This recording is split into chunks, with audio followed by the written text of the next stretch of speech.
This is going to be short and sweet. Basically, all this is just a review of a moderate change to the rules. As John mentioned earlier, there's a difference between rules and regulations and laws, and this is a adjustment to a rule as part of a law. So the changes are mainly to remain current with the changes that were made last year by Health and Human Services as part of the mandatory guidelines for HHS. Whenever they change what you need to be drug testing for, all federal agencies that drug test need to make that change as well. So this is the DOT making that change.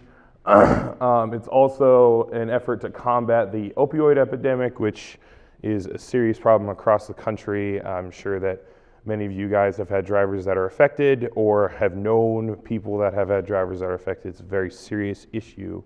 And this is one way that the federal government is hoping to combat it. As Elaine Chao, the Secretary for the Department of Transportation, said, the ability to test for a broader range of opioids will advance transportation safety significantly, provide another deterrence to opioid abuse, which will better protect the public and ultimately save lives. So it's fairly important, this adjustment that they're making. Specifically, as of the first of this year, safety-sensitive people in transportation are now being tested for 4 additional opiates: hydrocodone, hydromorphone, oxymorphone, and oxycodone. Typically, these are Oxycontin, Percodone, Percocet, Vicodin, Lortab, what is this one? Norco, Dilantin, and Exalgo. So pretty common semi-synthetic opiates that they're including in the drug and alcohol testing panel. Some of you guys may have already looked at results and noticed that there's more drugs listed under opiates or opioids. This would be those. When you bring this up to drivers and they mention that they have a prescription for this, the DOT in this rule-making adjustment made it very clear that people with a legitimate medical use, and more specifically, people and drivers who have a prescription consistent with the Controlled Substances Abuse Act, or Controlled Substances Act, are okay. And if you look at the Federal Register, which is 82 FR 52229, it'll go through the DOT will go through the explanation as well as the comments to it, basically outlining the fact that there will not be any additional penalties for people with legitimate prescriptions.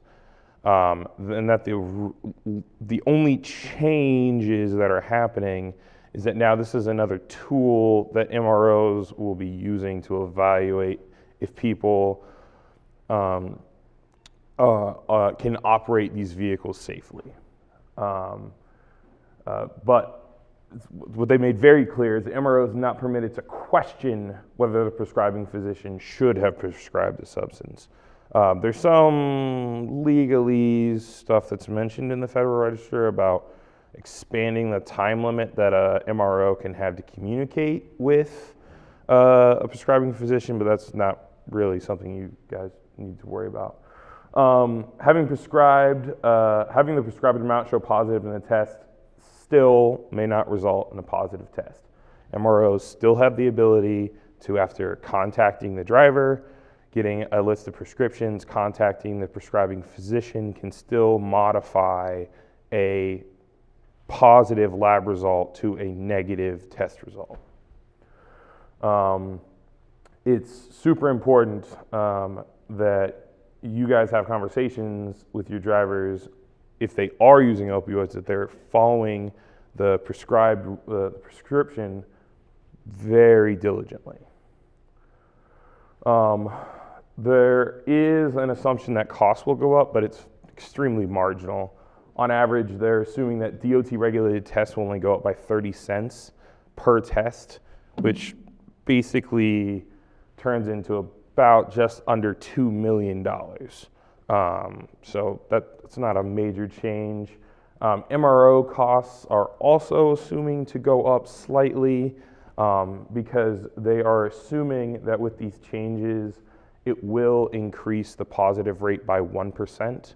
So you'll be looking at just shy of about $4 million increase in MRO costs. So it's pretty marginal to see about this change only increasing costs nationally about $6 million.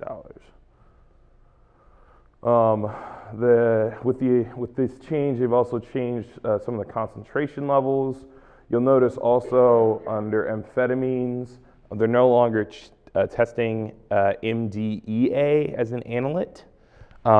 They're staying with MDA, but they've removed MDEA as an analyte just because the testing rate for it is so low. But they've also added the confirmatory and initial concentration cutoffs as well for hydrocodone, hydromorphone, and oxycodone, oxymorphone.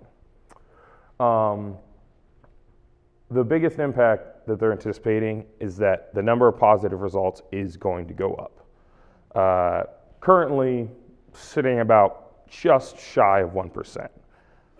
The FMCSA and the Department of Transportation is anticipating it to go up 1%, which means that there will be more testing on the horizon. Currently, as you guys saw, the FMCSA testing rate is at 25%. PHMSA just went up to 50%. I anticipate FMCSA will also go up to 50% in 2019. Because by rule, if there's 1 year where it's above 1%, rates have to go up. So this year anticipate more positive test results, and next year anticipate more randoms. As a company, there are some minor things that you probably need to do. In the Federal Register and in the rule change, it does not say that there's anything specific that as an employer you need to do. But if you have a drug and alcohol policy that mentions the actual drugs or mentions these words, you probably need to update them. That includes changing the word opiates to opioids because it will include 5 and not 3. Also removing MDEA if you have that mentioned for your amphetamines. As well, if you mention cutoff levels in your drug and alcohol policy, that also needs to be updated. But this can also all be changed if you just simplify your drug and alcohol policy and just say that it will be in compliance with 49 CFR Part 40. That way you can just cover yourself, maybe include like the latest version of it in your drug and alcohol policy, but you won't have to make constant updates when those things change. And there are already changes this year, and I anticipate there will be definitely changes next year. And there's a suggestion that if you are making these changes, that you do send a letter to your employees and let them know. You don't necessarily have to do that, but it is a best practice. Another thing that you should really be discussing with your drivers is making sure that you have conversations with them about if they are using opioids as a prescription. It is not your guys' right to act as doctors and tell an employee that they shouldn't be taking one thing over another. But it is your right to get a list of said prescriptions that they're on, and then maybe have discussions with them about talking to their physician and seeing if those drugs that they're taking makes it okay for them to function in these safety-sensitive positions. Because there is a concern in using these and operating motor vehicles. So it's within your rights to get a list of prescriptions that a driver's on. If you notice something, have a conversation with them about them maybe discussing with their prescribing physician about changes to what they're taking. Make sure also to just talk to your employees about the opioid epidemic. I mean, the current administration has declared it an emergency, which has made some funds available. And I know that there are certain states that have declared it an emergency, which gives certain, that allows state funds and also some Medicaid funds to be spent in certain ways to help address that. And if you have drivers that are suffering from opioid dependency or have a problem with addiction, those resources may be available. So just communicate with them and make sure that they're aware that there's a support system for them, and that if they need help, that they should be able to get help. And you guys as employers can be part of the process to help improve things. As well, you may want to start having conversations with your supervisors and making sure that they are aware of what's in the drug and alcohol policy, make sure that they're enforcing the drug and alcohol policy.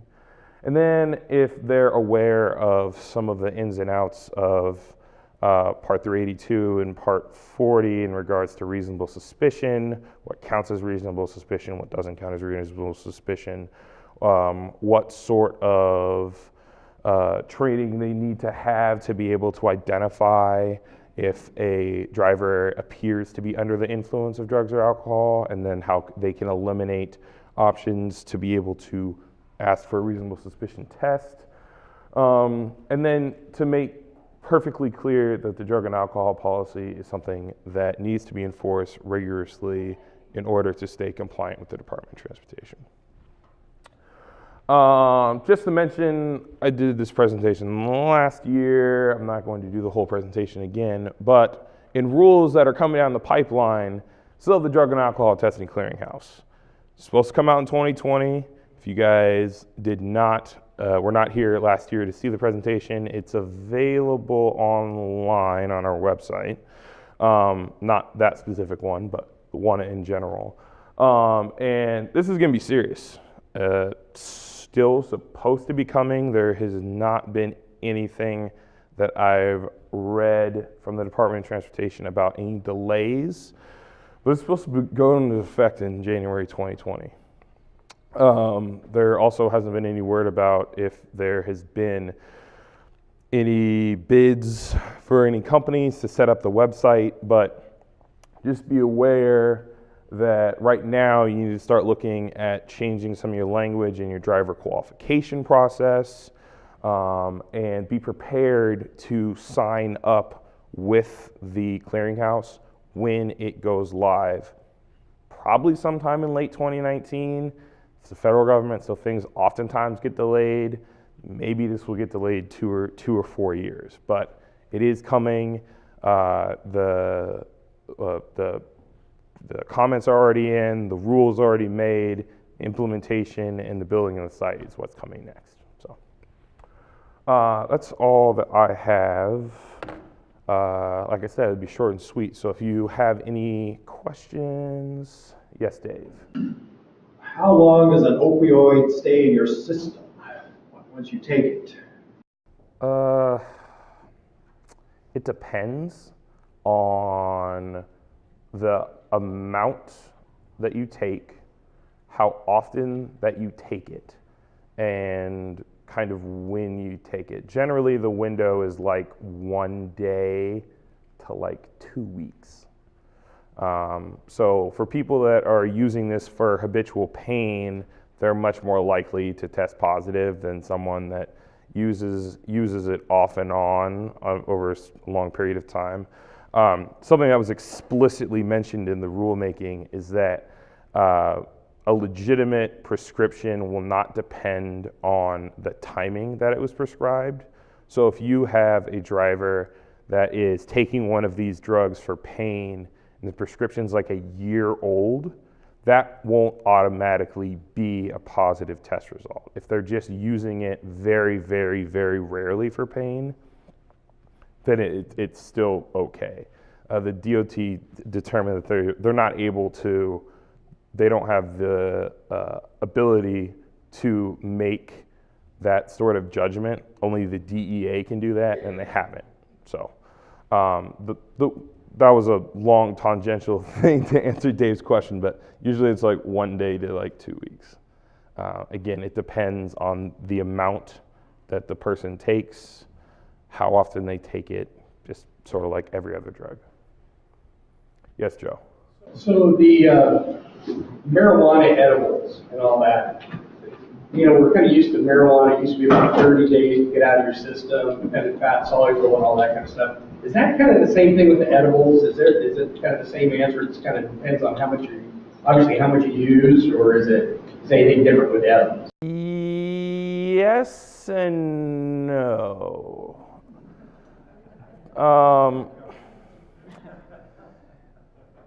Because this is more of an answer coming from experience of dealing with people that use a lot of edibles, and also some knowledge of just like research. But usually the THC concentration in edibles is much higher than it is in the other ways to consume it. So it can stay in your system longer. Again, it really depends on how often you use it. Habitual users are going to test positive more often than non-habitual users. But the way the amount of THC that's available is so much higher in a lot of those products that it only makes a positive test more likely. Any other questions? Cool, well, that's all I've got.